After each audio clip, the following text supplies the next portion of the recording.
চা বাগানে একটি শাবকের জন্ম দিলেও মা হাতি। আলিপুরদুয়ার জেলার মাদারিহাট বীরপাড়া ব্লকের মুচনাই চা বাগান সহ ডুয়ার্সের বিভিন্ন এলাকায় প্রায়শই হাতির দল লক্ষ্য করা যায়। চা বাগানে হাতির শাবক প্রসব করা প্রথমবার নয়, এর আগেও বেশ কয়েকবার দেখা যায়। বর্তমানে মা হাতি ও শাবক চা বাগানের নালায় রয়েছে। ঘটনাস্থলে বনকর্মীরা সকাল 8:30টার দিকে বুঝতে পেরেছি এখানে আমাদের কাছে একটা ময়না ঝড়া আছে। এই ময়না ঝড়াতে বাচ্চা দিয়েছিল, তো এর সাথে আর দুটো হাতি ছিল। যখন উনি বাচ্চা দিয়েছেন তখন ছিল ওর দুটো হাতি।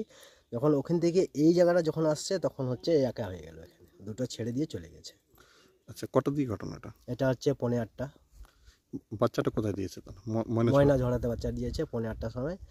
আর যখন হল্লা হয়েছে তখন হচ্ছে 9টা বাজে, 8:30 পৌনে 9টা। এই জায়গাটার নাম কি? এই জায়গাটার নাম হচ্ছে মুজনাই বাঙালি ডিভিশন, কয়লাভেটা এর নাম। বন দপ্তরের লোক তো এসছে? হ্যাঁ, বন দপ্তরের লোক তো সকালে চলে এসছে।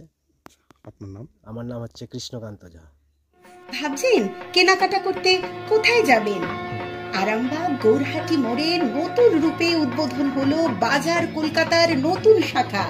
এখানে বড় থেকে শুরু করে বাচ্চাদের নিত্য নতুন ডিজাইনের আধুনিক পোশাক, তাও আবার পেয়ে যাচ্ছেন একই ছাদের তলায়। তাই দেরি না করে আজই চলে আসুন বাজার কলকাতা। ঠিকই শুনেছেন, আরামবাগ গৌরহাটি মোড়ে নতুন রূপে সেজে উঠেছে বাজার কলকাতার নতুন শাখা।